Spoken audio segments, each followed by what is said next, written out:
सबसे पहला क्वेश्चन है, व्हाट इज इंडक्टर?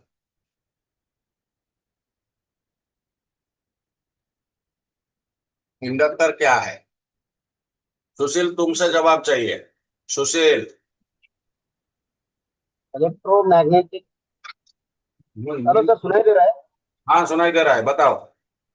गुरुजी, जो इंडक्टर जो है कंपोनेंट है, ये कंपोनेंट है इलेक्ट्रोमैग्नेटिक फील्ड जनरेट करने का एक पार्ट है इन मोबाइल सर्किट के अंदर। हाँ, देखो, आंसर मैं देता हूं। अब यहां से इसका याद रख।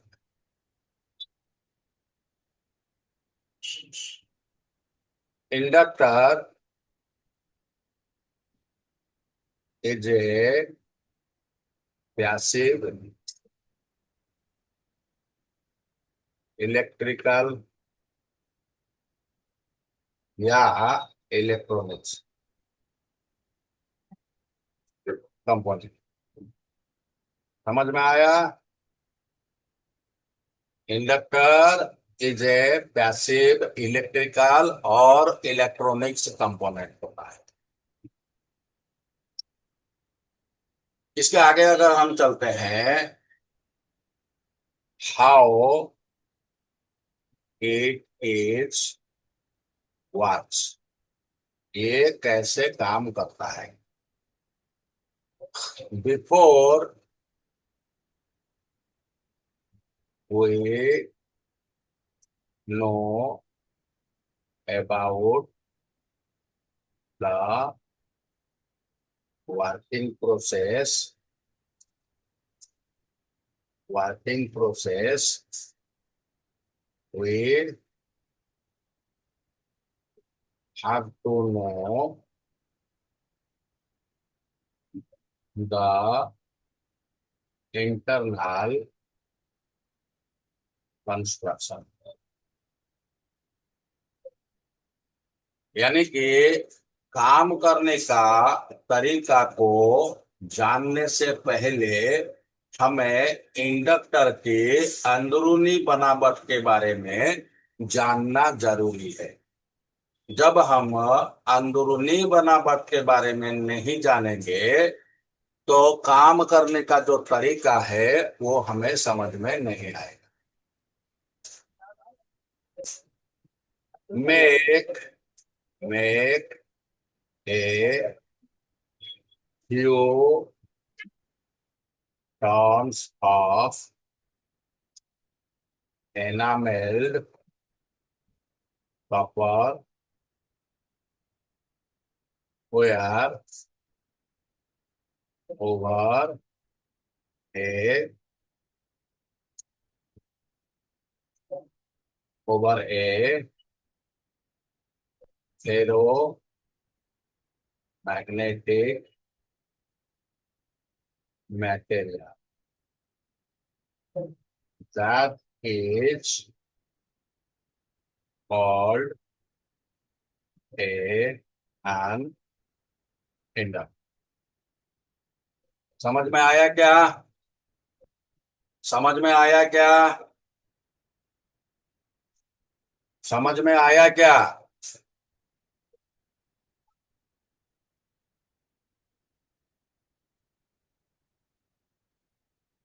क्या रे, तुम लोग खामोश बैठोगे क्या?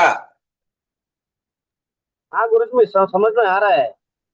यानी कि किसी फेरोमैग्नेटिक मटेरियल के ऊपर एनामेल्ड कपर वायर को अगर कुछ घेरा हम डालेंगे तो वो एक इंडक्टर बनेगा, वो एक इंडक्टर बनेगा। आगे बढ़ते हैं।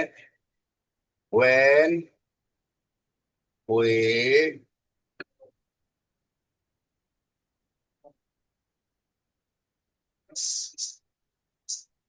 solved a copper wire over a ferromagnetic material,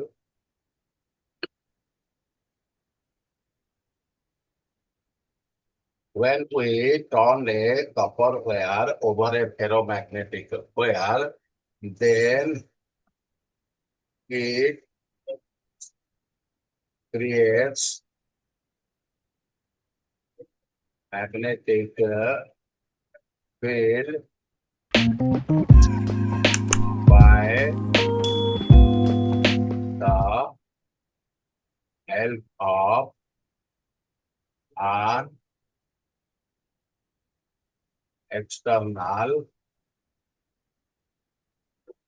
source like potential difference. जब हम किसी फेरोमैग्नेटिक मटेरियल के ऊपर एनामेल्ड कपर वायर को कुछ घेरा देते हैं तो उसमें इलेक्ट्रोमैग्नेटिक फील्ड क्रिएट होता है।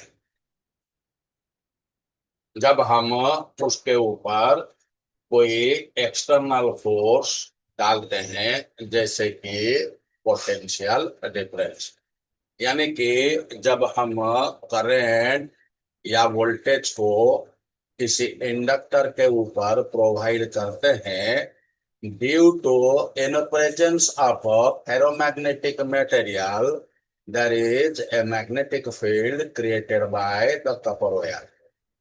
जब कोई फेरोमैग्नेटिक पदार्थ के ऊपर हम तांबे का कुछ तार का लपेट देते हैं तो उस तार के ऊपर जब हम विद्युत विभव कराते हैं यानी कि वोल्टेज प्रोवाइड करते हैं तो फेरोमैग्नेटिक मटेरियल होने के वजह से वहां पर एक मैग्नेटिक फील्ड जनरेट होता है और वही मैग्नेटिक फील्ड क्या करता है, करंट को स्टोर एंड रिलीज करने का काम करता है।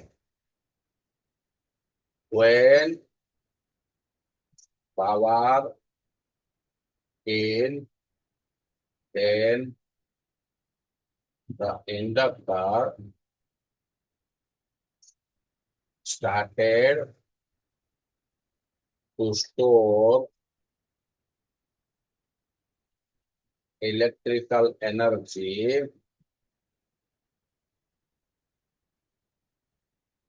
in the form of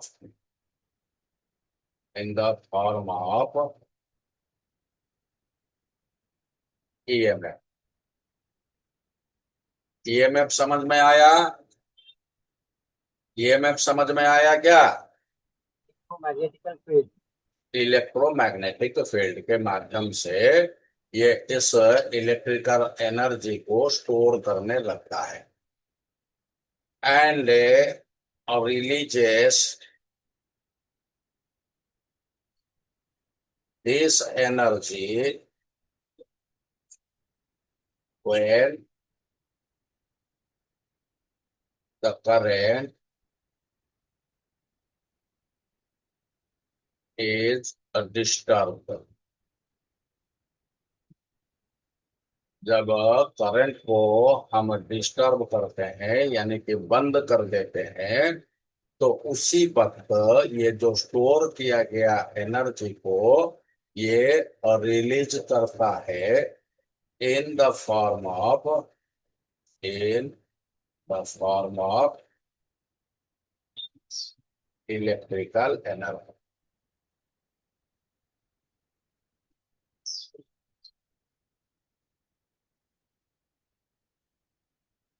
due two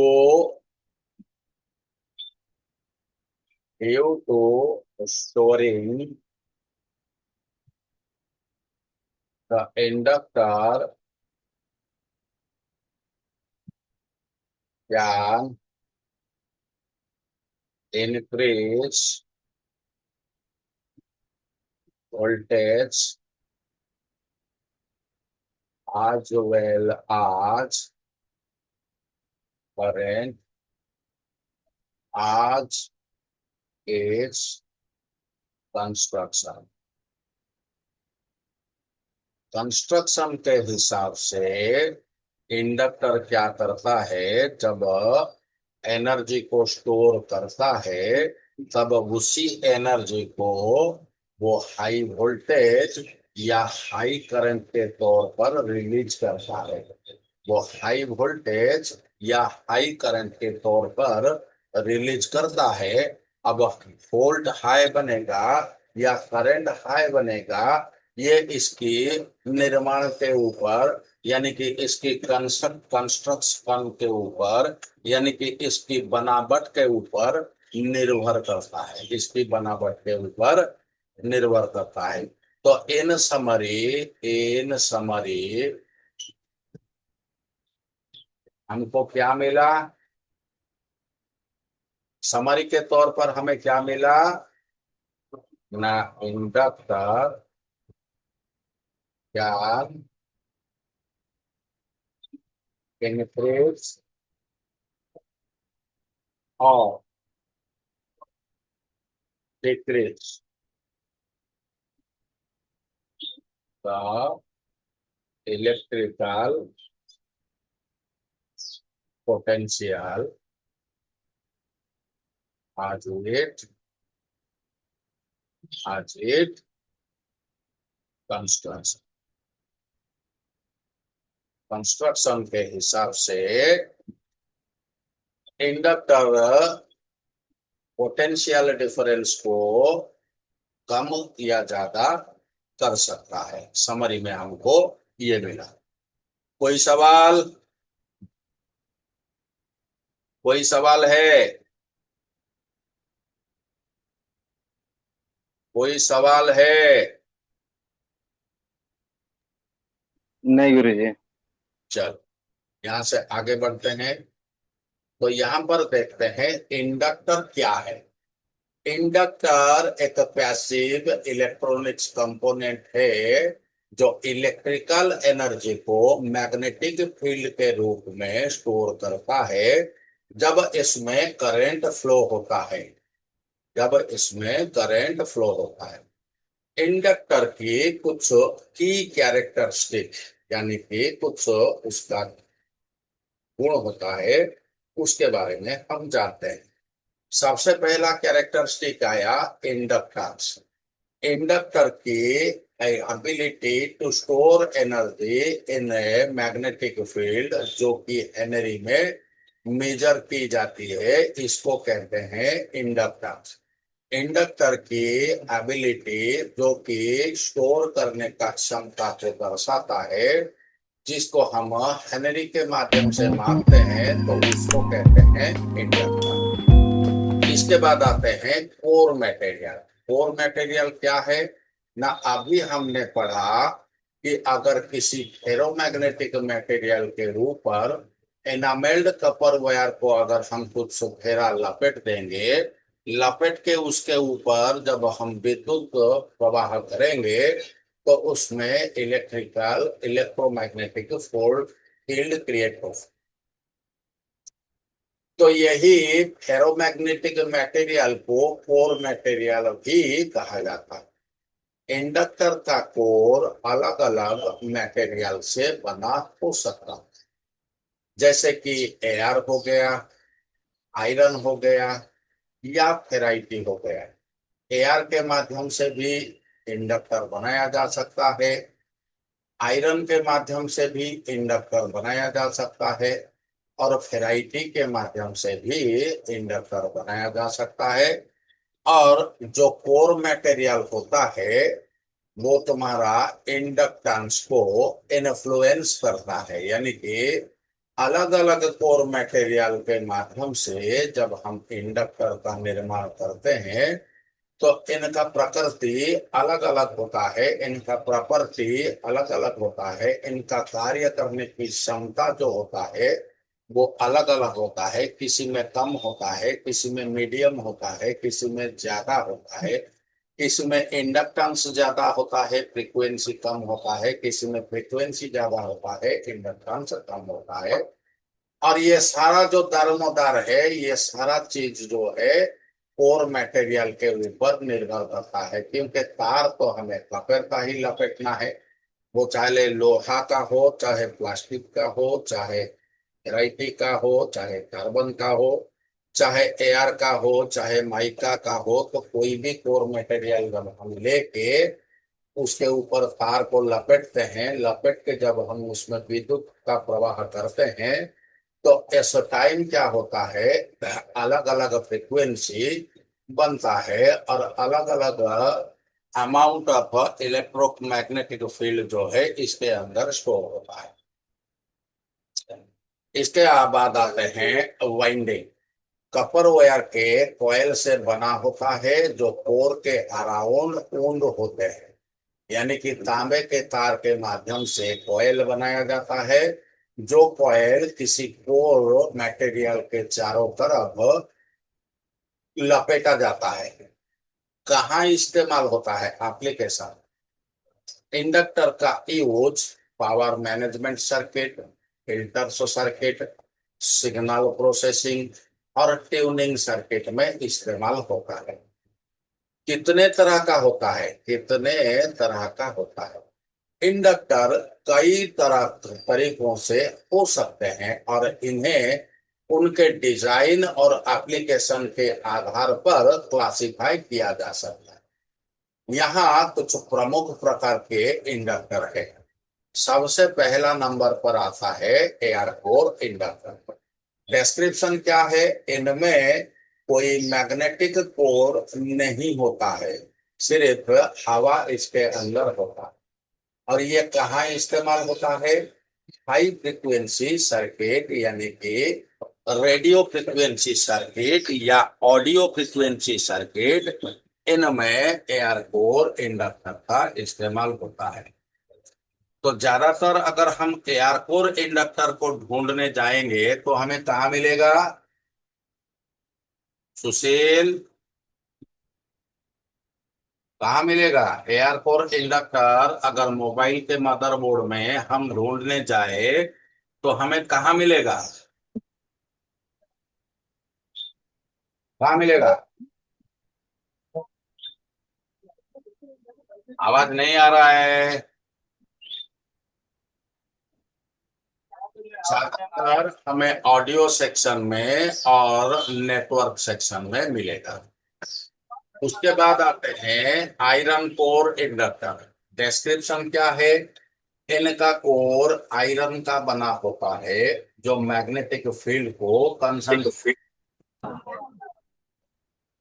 application low frequency application, power supply में ये इस्तेमाल हो। लो फ्रीक्वेंसी एप्लीकेशन और पावर सप्लाई में इस्तेमाल होता है। अन्य सब मोबाइल था।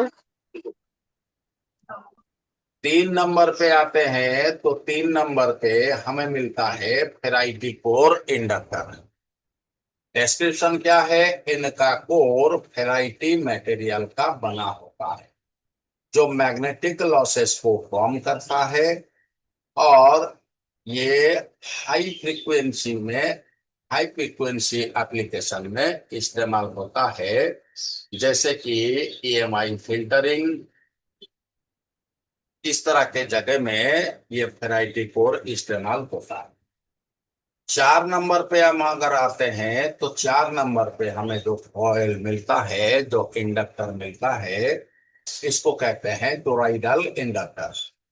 डिस्क्रिप्शन क्या है? इनका कोर टोरस यानी कि डफनत सेट का होता है।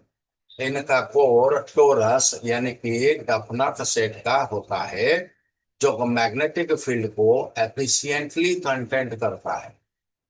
एक बात मुझे बताओ, टोरस या डफनट ये समझ में आ रहा है क्या? टोरस या डफनट ये समझ में आ रहा है क्या? नहीं गुरु जी। देखो, कुछ चॉकलेट तुम देखे रहोगे, कुछ चॉकलेट इस तरह का होता है। ऐसे एक डंडा रहता है और उसके ऊपर एक ऐसा चॉकलेट होता है, देखे हो कि नहीं देखे हो? और इस चॉकलेट के अंदर इस तरह घुमावदार पैटर्न होता है। तो इस तरह का घुमावदार पैटर्न को हम कहते हैं डफनट या टोरस। इसको हम टोरस या डफनट कहते हैं। ज्यादातर ये चाइना में मिलने वाला एक चॉकलेट के नाम के ऊपर रखा गया है, और ये घुमावदार होने के कारण इसमें मैग्नेटिक फील्ड जो है वो एफिशिएंटली रहता है ऊपर से नीचे तक, ऊपर से नीचे तक। एप्लीकेशन क्या है?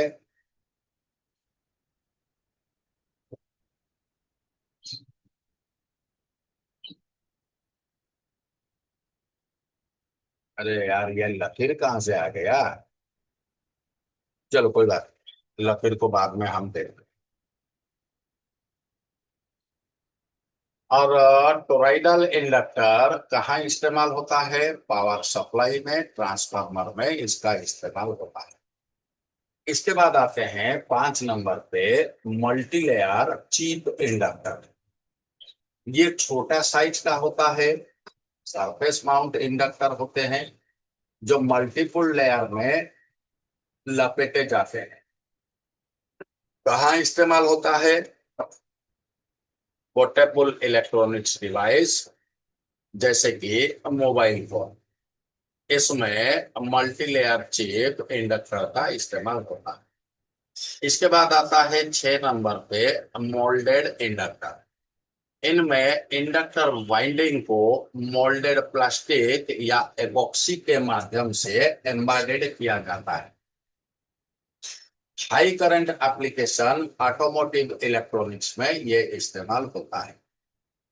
तुम लोगों के पास, सभी के पास टू व्हीलर होता है।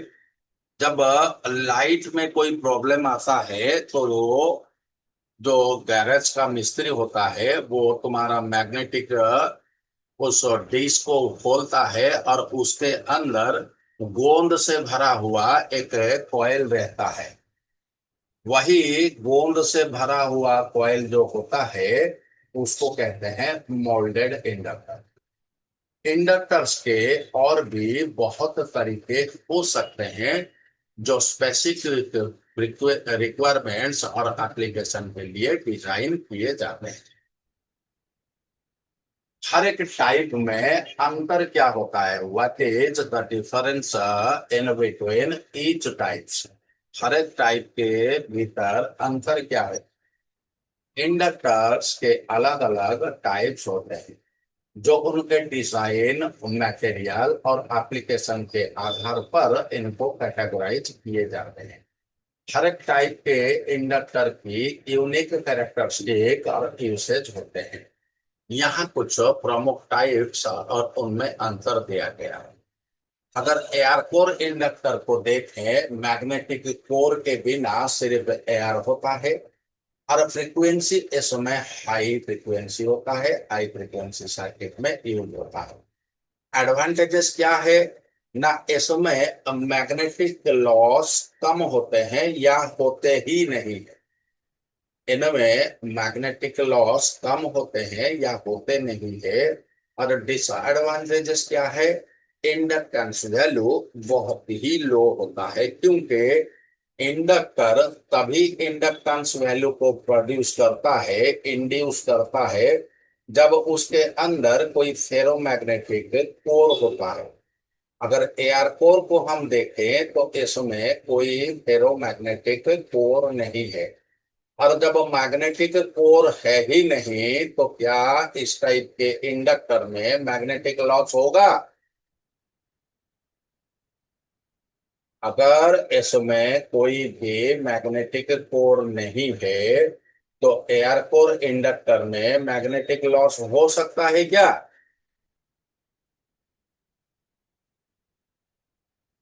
और डिसएडवांटेजेस क्या है? जैसे कि इसके अंदर कोई मैग्नेटिक कोर नहीं है, इसलिए इसमें इंडक्टेंस बहुत ही कम होता है। Iron core inductor material iron core का होता है और आयरन कोर का फ्रीक्वेंसी बहुत ही लो होता है। एडवांटेजेस क्या है? इसमें हाई इंडक्टेंस होता है, क्योंकि आयरन जो है, लोहा जो है, हाईली मैग्नेटिक मटेरियल होता है, इसलिए जहां हाई मैग्नेटिक मटेरियल इस्तेमाल होता है वहां पर हाई इंडक्टेंस बनता है।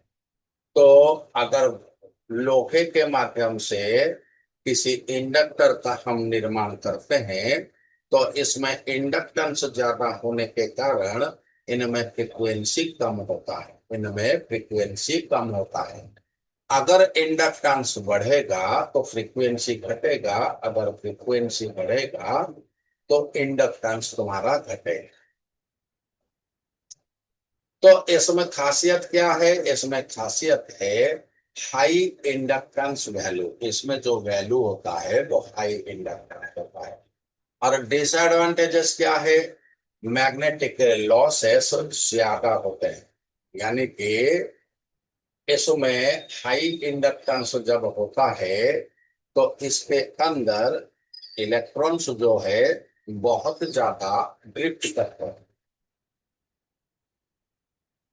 और इलेक्ट्रॉन्स जब बहुत ज्यादा ड्रिफ्ट करते हैं तो उनमें टकराव भी बहुत ज्यादा बढ़ जाता है। जब इलेक्ट्रॉन्स आपस में टकराते हैं तो वो गर्मी को पैदा करते हैं। जब गर्मी पैदा होता है तो मैग्नेटिक लॉसेस ज्यादा होता है। समझ में आया क्या? Yes. समझ में आया?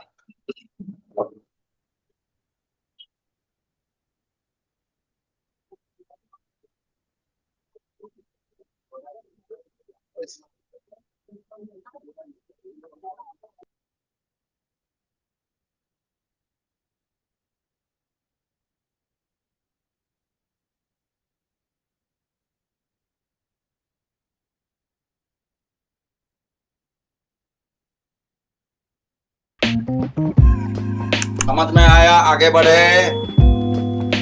आगे बढ़े। Yes. बढ़िया है सर। चल, अभी तीसरे में आते हैं फेराइटी कोर इंडक्टर। ये सबसे ज्यादा एफिशिएंट और सबसे ज्यादा कम्पैक्ट और सबसे ज्यादा इस्तेमाल होने वाला इंडक्टर होता है। इसका जो मटेरियल फेराइटी का होता है, फ्रीक्वेंसी इसमें हाई फ्रीक्वेंसी होता है। तो हाई फ्रीक्वेंसी होने के कारण ये हाई फ्रीक्वेंसी एप्लीकेशन में यूज होता है।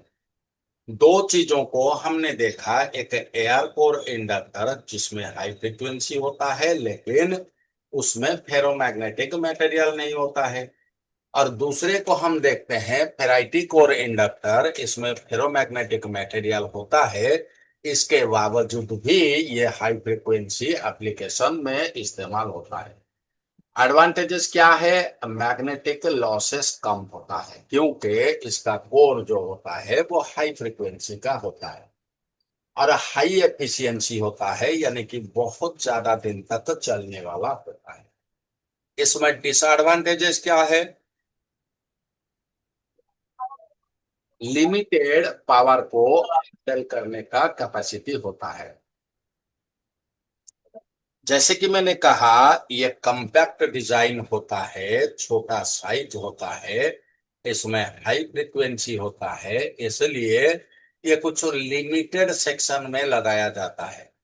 जैसे कि हमारे मोबाइल के अंदर बक और बूस्ट, ये दोनों जो कॉइल होते हैं वो फेराइटी के माध्यम से बना होता है, और फेराइटी हाई फ्रीक्वेंसी को हैंडल करता है, इसलिए इनके माध्यम से हम हाई वोल्टेज और हाई करंट का प्रोड्यूस कर सकते हैं। इन तरह का कॉइल को इस्तेमाल करते हैं। लेकिन जहां किलोवाट मेगावाट में हमारा करंट फ्लो होता है उस जगह में इसका इस्तेमाल हम नहीं कर सकते हैं, क्योंकि इसकी जो काम होता है वो लिमिटेड होता है। टोरॉइडल इंडक्टर में आते हैं।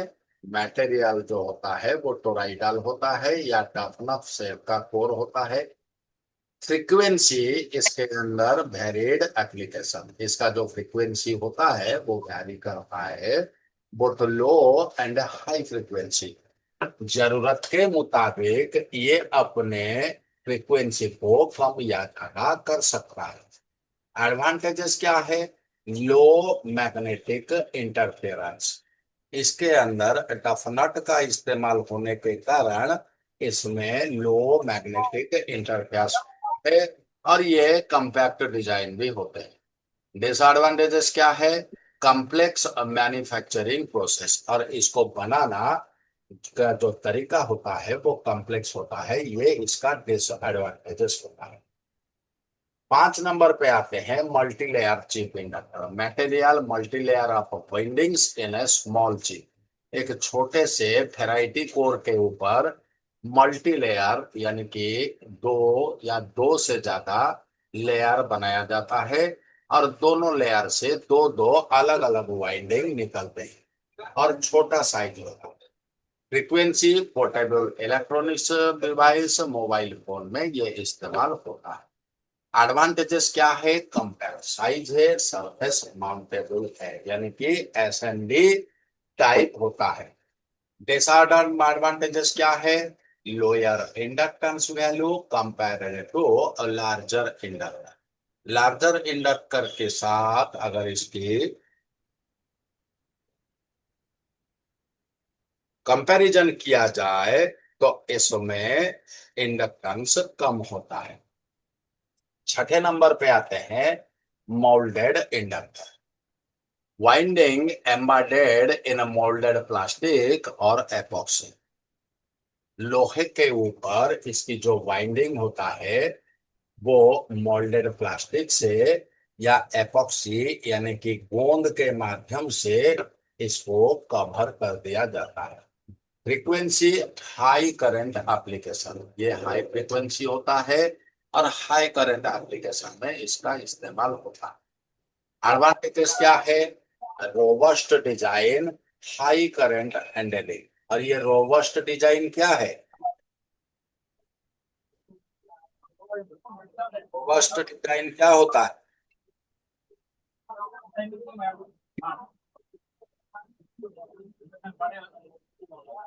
देखो, बाद में मुझे मत पूछना, अगर मैं पढ़ाते वक्त तो तुम पूछ नहीं रहे हो तो बाद में मुझे मत पूछना रोबस्ट हम समझ नहीं पाए, याद रखो।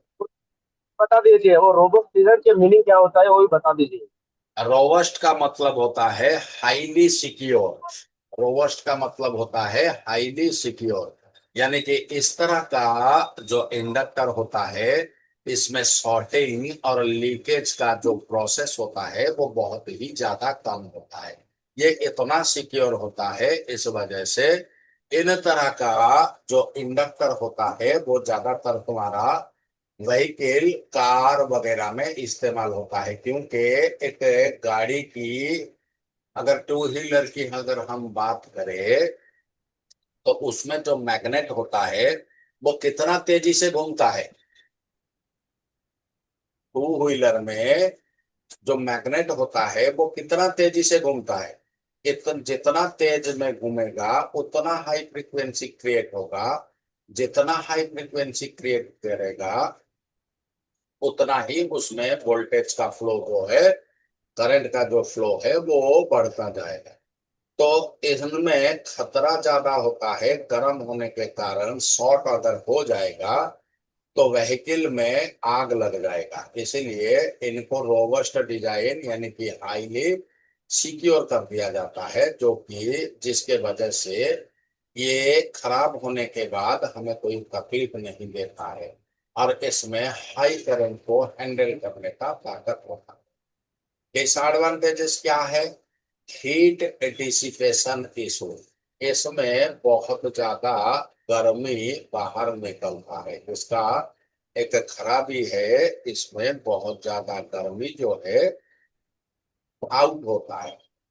अब जरा सोच के देखो, जिस इंडक्टर में ज्यादा गर्मी पैदा होगा तो उसमें करंट और वोल्टेज के ऊपर अफेक्ट करेगा। समरी क्या है? Core material different core, air हो गया, आयरन हो गया, फेराइट हो गया। Influence inductance and efficiency. Inductance का और एफिशिएंसी को जो प्रभावित करते हैं वो कोर मटेरियल होते हैं। Specific design, sweat, various frequency ranges and usage. power supply, RF circuit, advantages, disadvantages. Each type of has a unique benefits and drawback. सभी में कुछ ना कुछ भला मतलब अच्छाई भी होता है और बुराई भी होता है। All course efficiency and frequency, सारे कोर का एफिशिएंसी क्या होता है और फ्रीक्वेंसी क्या है।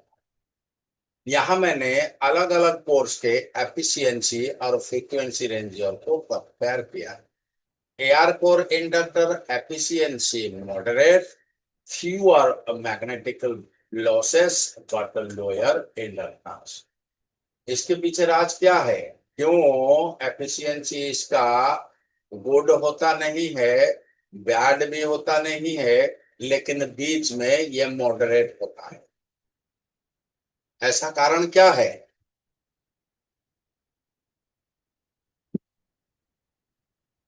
क्योंकि अगर हाई फ्रीक्वेंसी हुआ तो विदाउट एरोमैग्नेटिक मटेरियल के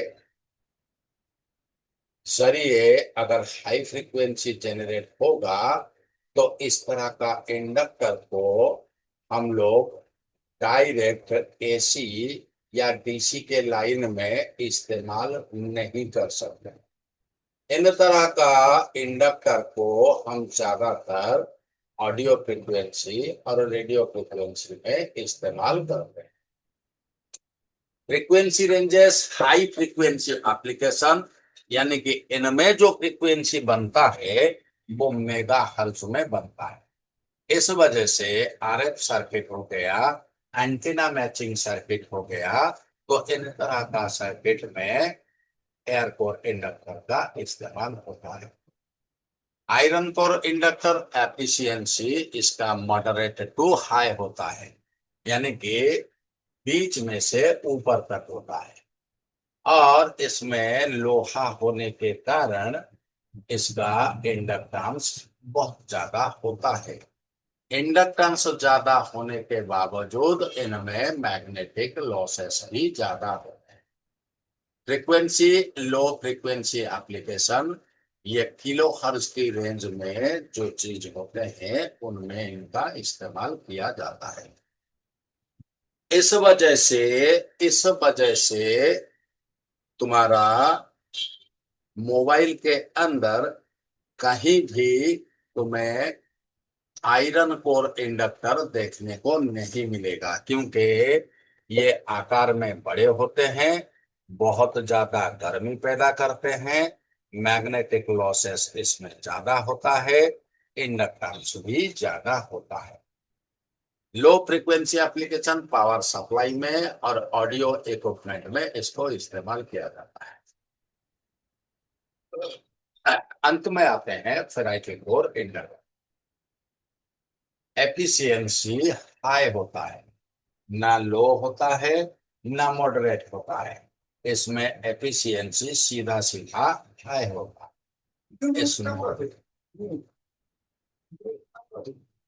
तीन नंबर, इसमें मैग्नेटिक लॉसेस ना के बराबर होता है और हाई इंडक्टेंस इसमें होता है। Frequency, high frequency application up to gigahertz में ये काम करता है, यानी कि अगर आयरन को देखे तो वो हर्ज से लेकर किलो हर्ज के भीतर काम करता है, यानी कि इन तरह का इंडक्टर को हम लो स्विचिंग एरिया में इस्तेमाल कर सकते। अगर मोबाइल की बात करें, मोबाइल पूरी तरह से मेगा हर्ज, किलो हर्ज के ऊपर, गीगा हर्ज के ऊपर चलता है, इसलिए फेराइटी कोर जो कि अप टू गीगा हर्ज तक संभाल सकता है, तभी इस वजह से इन तरह का इंडक्टर को हम लोग मोबाइल के अंदर वीडीडी सेक्शन और लाइट सेक्शन, इस तरह का सेक्शन में इस्तेमाल करते हैं।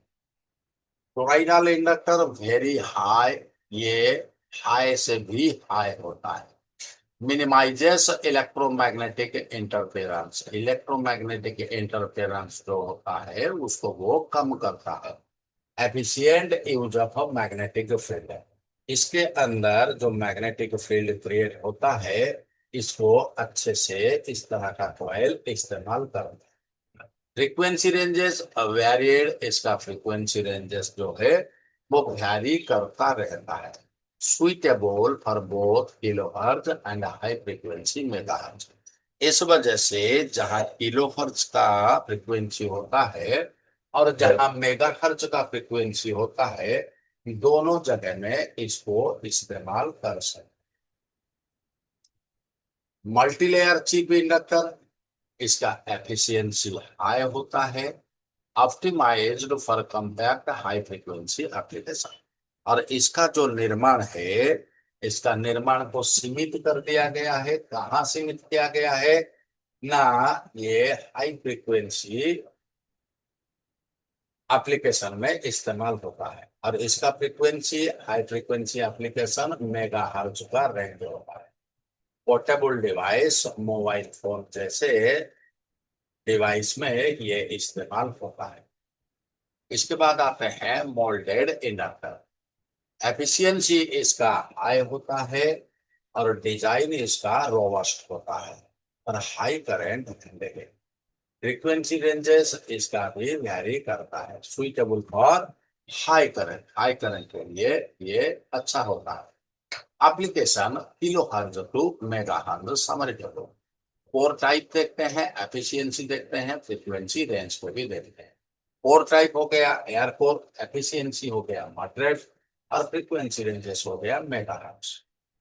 कोर टाइप हो गया आयरन कोर, एफिशिएंसी मॉडरेट तो हाई होता है और फ्रीक्वेंसी रेंजेस इसमें लो होता है किलोहर्ट्ज।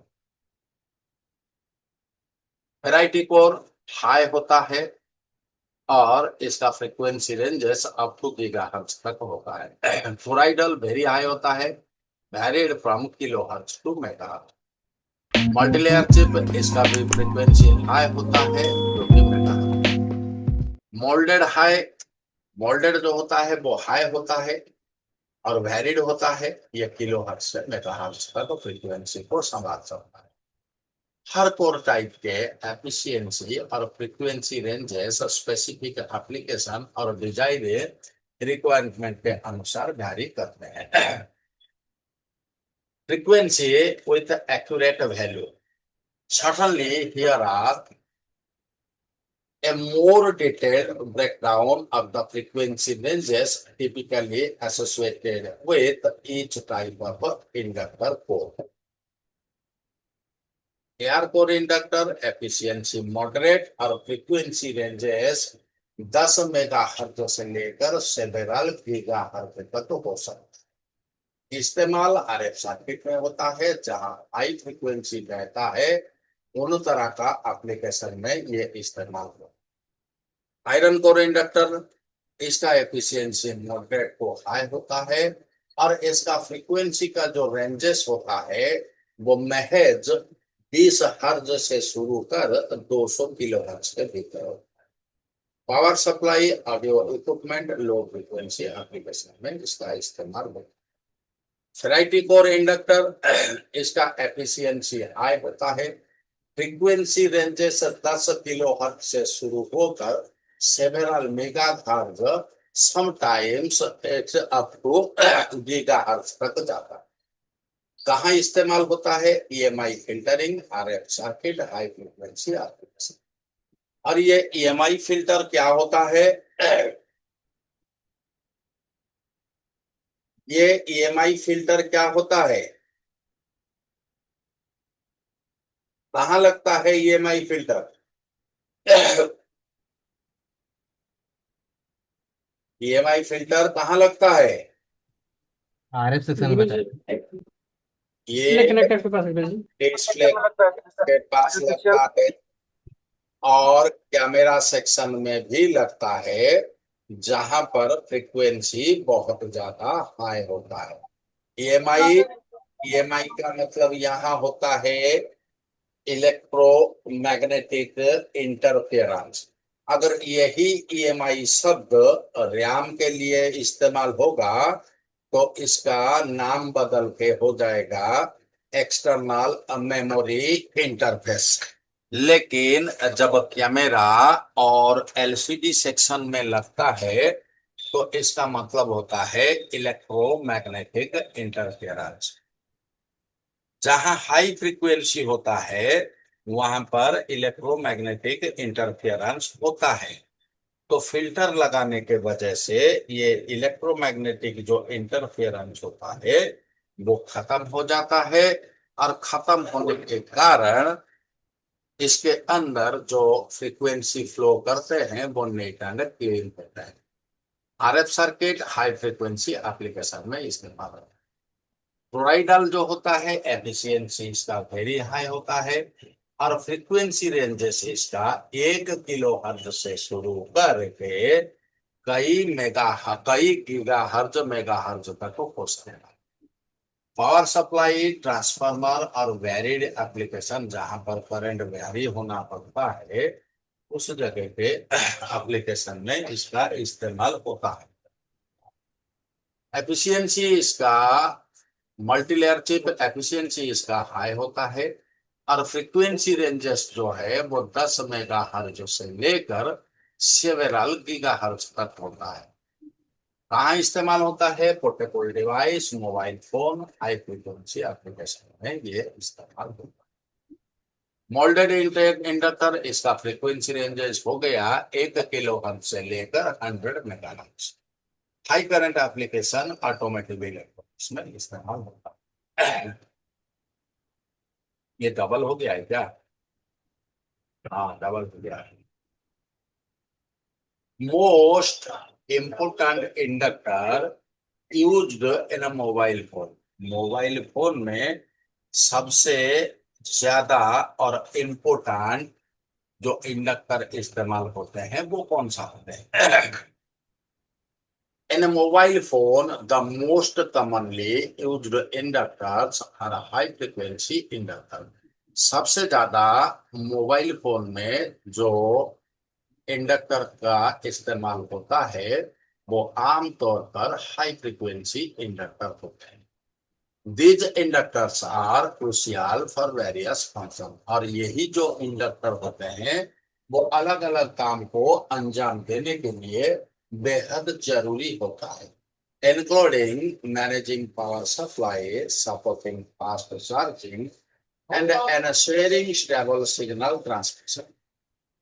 पावर सप्लाई में भी लगता है, फास्ट चार्जिंग में भी लगता है, और सिग्नल को स्टेबल करने के लिए वाईफाई में, ब्लूटूथ में और सेलुलर कनेक्टिविटी में इसका इस्तेमाल होता है। की types of inductors in a mobile. High frequency inductor used in RF circuit, WiFi and signal processing. Power inductor used in DC to DC converter to manage power supply efficiently। Multi-layer chip inductor, compact inductor used in a portable device like mobile phone, Android TV, drone camera, laptop, or Chinese toy। Molded robust inductor for high current application। These inductors helps in improving the performance, efficiency, and reliability of a mobile। Why variety core inductors are used in a mobile phone? Mobile phone में variety core inductor का इस्तेमाल क्यों किया जाता है? Variety core inductors are frequently used in a mobile phone due to their unique property। Mobile phone में variety core inductor का इस्तेमाल इसलिए किया जाता है क्योंकि इसमें एक यूनिक प्रॉपर्टी होता है। Key benefits of variety core inductors in mobile phone. फायदा क्या है? हम वैरायटी कोर इंडक्टर को मोबाइल में लगाएंगे तो उसके पीछे हमारा फायदा क्या है?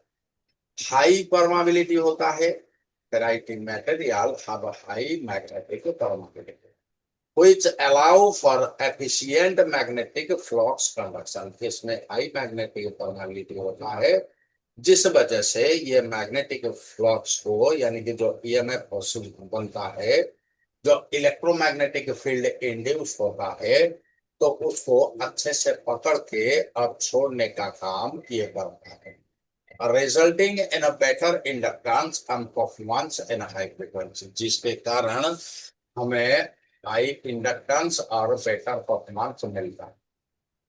लो मैग्नेटिक लॉसेस, फेराइटी कोर एग्रीगेट लो कोर लॉसेस। फेराइटी कोर जो होता है वो लो मैग्नेटिक लॉस को दर्शाता है, स्पेशली एट हाई फ्रीक्वेंसी। अगर हमारा फ्रीक्वेंसी घटाया या बढ़ाया जाए तो दोनों के दौरान मैग्नेटिक लॉसेस कम होते, इस वजह से making them ideal for RF circuit and signal processing in mobile. इस वजह से इनको मैग्नेटिक सॉरी आरएफ सर्किट में और सिग्नल प्रोसेसिंग एरिया में लगाया जाता है। और क्या होता है, कॉम्पैक्ट साइज होता है। Ferrite core inductors can be design to a very small, which is essential for the compact and slim design for mobile phones. Mobile phone को छोटा करने के लिए, पतला करने के लिए हमें जगह की कमी होता है, और वही कम जगह में अधिक काम करने के जो क्षमता रखता है फेराइटी कोर, इस वजह से इसको मोबाइल में इस्तेमाल किया। इफेक्टिव ईएमआई सप्रेशन, यानी कि इस कोर के माध्यम से जब इंडक्टर पैरेलल में बनते हैं तो ये इफेक्टिवली मैग्नेटिक इंटरफेरेंस को ग्राउंड करने का काम करता है, जिसके वजह से फ्रीक्वेंसी लाइन हमारा क्लीन हो जाता है। Ferrite materials are excellent at suppressing electromagnetic interference energy EMI, which helps to maintain signal integrity and reduce noise in a mobile, जिसके वजह से हमारे मोबाइल फोन में नॉइज नहीं होता है, इंटीग्रिटी यानी कि इसकी काबिलियत कम नहीं होता है, और बहुत दिनों तक ये चलते रहते हैं। High efficiency variety core inductors provide high efficiency in a power management circuit such as DC to DC converter, which are crucial for managing the power supply and battery life of a mobile phone. Temperature stability, variety core inductors have a good temperature stability. Variety core जो inductor बनते हैं इसमें गर्मी जो है वो ना के बराबर होता है, इस वजह से ensuring consistent performance across a range of operating temperature, तो इस वजह से ये कंसिस्टेंट परफॉर्मेंस देते रहते हैं, यानी कि खराब नहीं होते। यहां तक रहने दो, कल से एप्लीकेशन इन मोबाइल फोन से हम लोग शुरू करेंगे। कोई सवाल, कोई सवाल है? अगर नहीं है तो मैं क्लास को एंड करता हूं।